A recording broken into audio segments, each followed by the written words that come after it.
Halo, Assalamualaikum warahmatullahi wabarakatuh. Oke teman-teman, bisa dilihat pada beberapa gambar yang sudah saya gambarkan sebelumnya.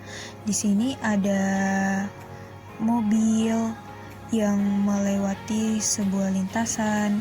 Terus ada juga pistol yang menembakkan pelurunya pada papan acuan. Nah, selanjutnya juga ada roket yang siap diluncurkan menuju ke ruang angkasa.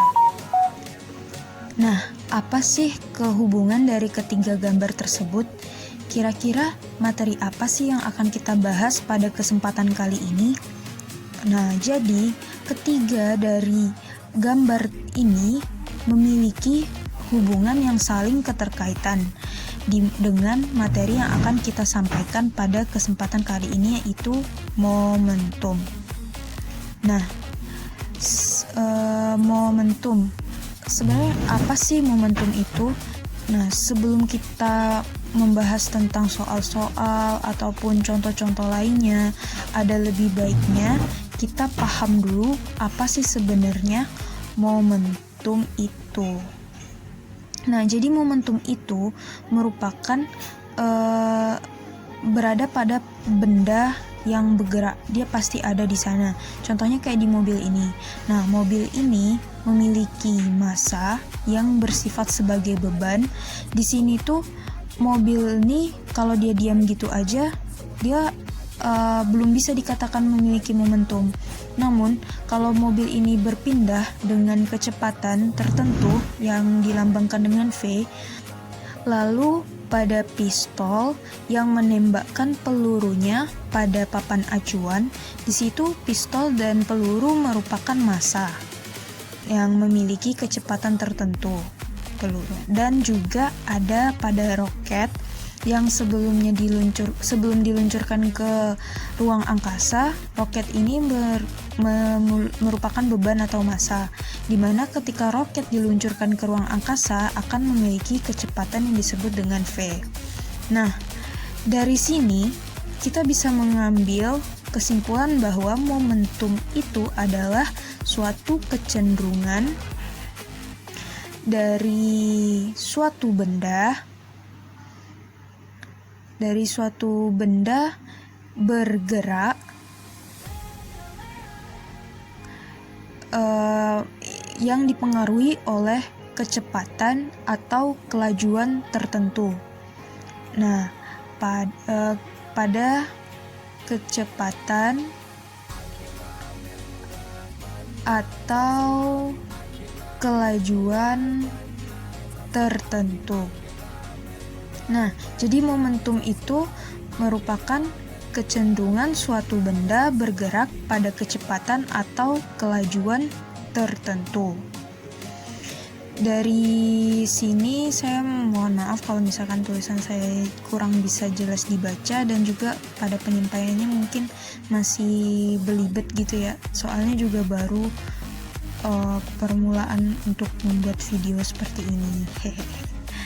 Nah, jadi momentum itu tadi kan kecenderungan suatu benda yang bergerak. Nah, momentum itu bisa kita lambangkan dengan P kecil. Nah, saya tulis ulang lagi ya.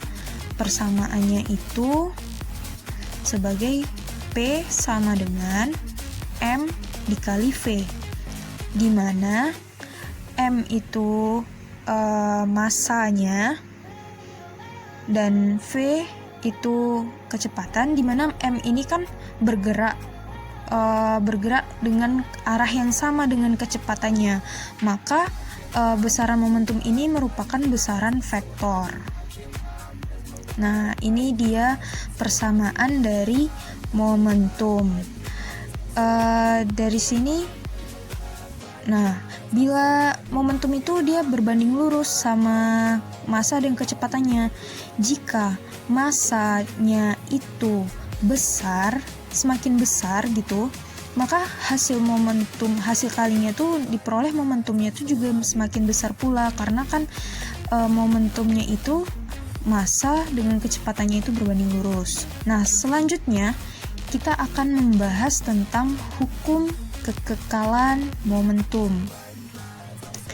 Oke, bentar. Hukum kekekalan momentum.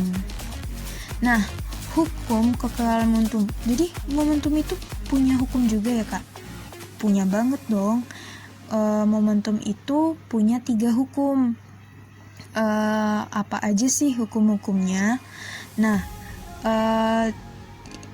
hukum kekekalan yang pertama itu adalah hukum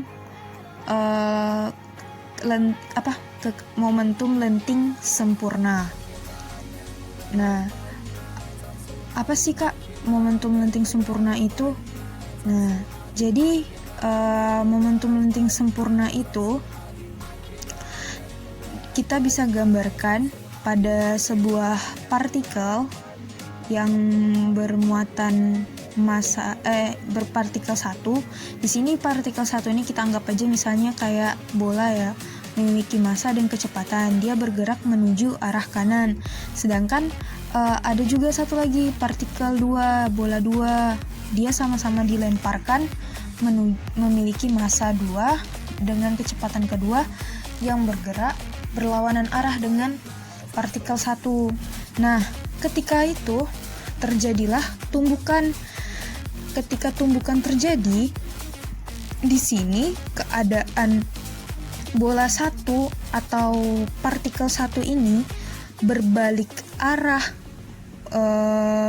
menuju arah kiri ketika setelah tumbukan dengan M1 V1 aksen. Nah, aksen ini keadaan setelah tumbukan. Begitupun juga pada partikel 2 tadi juga berbalik arah lagi menuju arah kanan.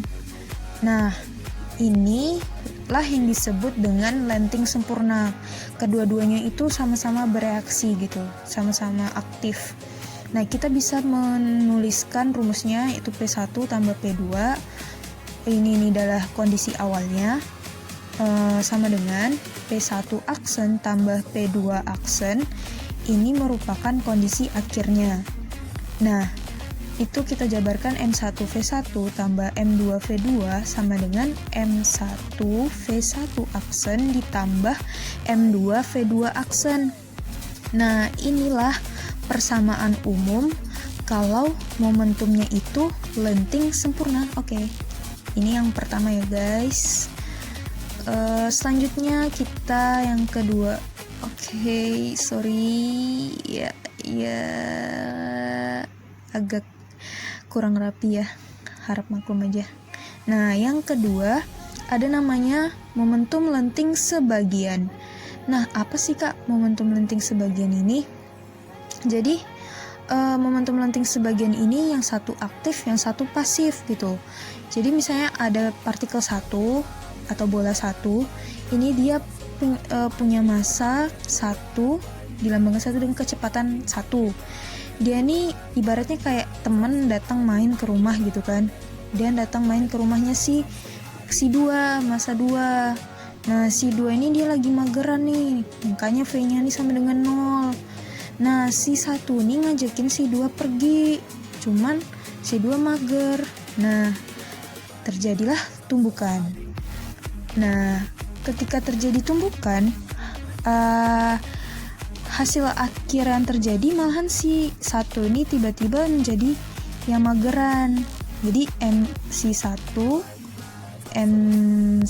nya itu V1 aksennya bernilai 0.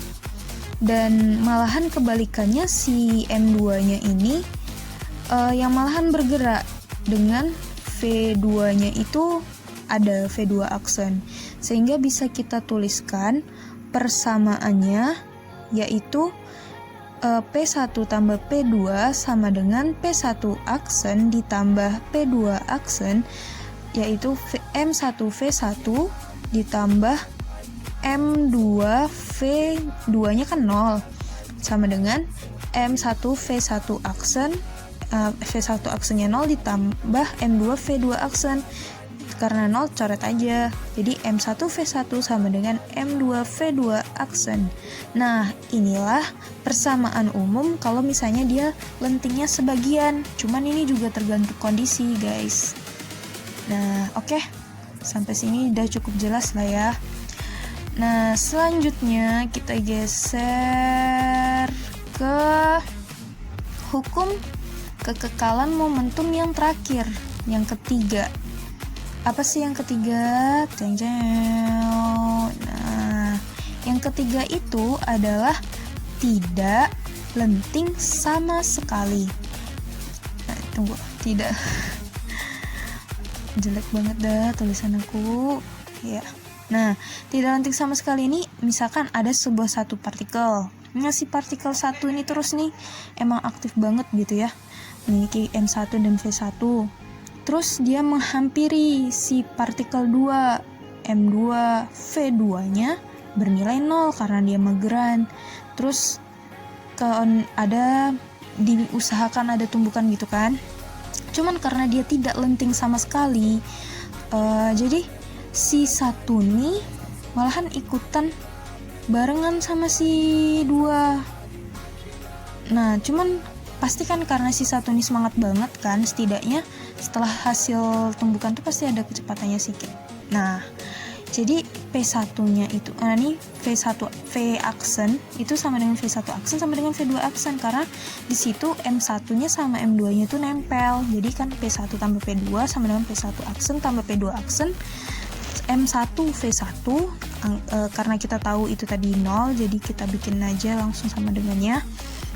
M1 V1 aksen tambah M2 V2 aksen. Nah, jadi M1 V1 sama dengan M1 V aksen tambah M2 V aksen. Ini bisa kita kelompokkan. Jadi seperti ini.